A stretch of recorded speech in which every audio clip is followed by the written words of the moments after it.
প্রিয় দেশবাসী ও প্রবাসী বাঙালি ভাই ও বোনেরা, আসসালামু আলাইকুম। আজ দেশ কোথায় যাচ্ছে বা কোথায় চলেছে আপনারা জানেন।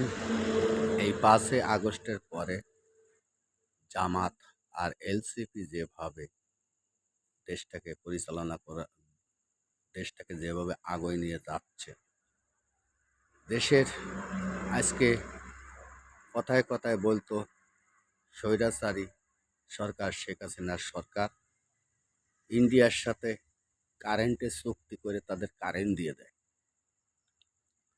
আজ রাত দিন 24 ঘন্টা, তার ভিতর 12 ঘন্টা থাকে না কারেন্ট দেশে। ছোট ছোট বাচ্চাদের ঠান্ডা গরম লেগে, ঘামেতে গরম লেগে অস্থির অসুস্থ হয়ে যাচ্ছে। এই কি দেশ? এই কি দেশের ভাবমূর্তি রক্ষা করা? কোথায় গেল সে কারেন্ট? আমি বলতে চাই, কারেন্ট কোথায় গেল? কেন বিদ্যুৎ থাকে না? আপনারা বড় বড় এসি ভিতর, বড় বড় বিল্ডিং এর ভিতর থাকেন, এসির ভিতর থাকেন। আপনারা সাধারণ জনগণের কাছে এসে দেখেন এই কষ্ট কাকে বলে। এমপি, মন্ত্রী, বিভিন্ন নেতাগোতারা আছেন বড় বড় বড় মাপের, তারা সাধারণ জনগণের কাছে কাতারে এসে দেখেন মানুষ কত কষ্টে আছে। আপনারা ভাবতে পারছেন? আর কত, আর কত করবেন? এভাবে চলে না, এভাবে দেশ কখনো চলে না।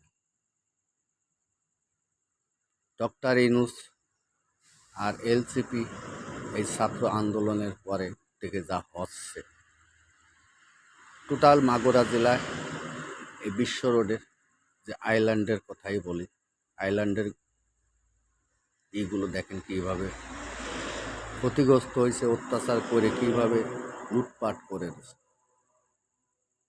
দেশ কি এখনো ভালো আছে? আজকে নেই আইল্যান্ডের মাঝখানে কারেন্টের লাইনই, কারেন্ট নাই, লাইট জ্বলে না। এগুলো কারোর মাথা ব্যথা নেই।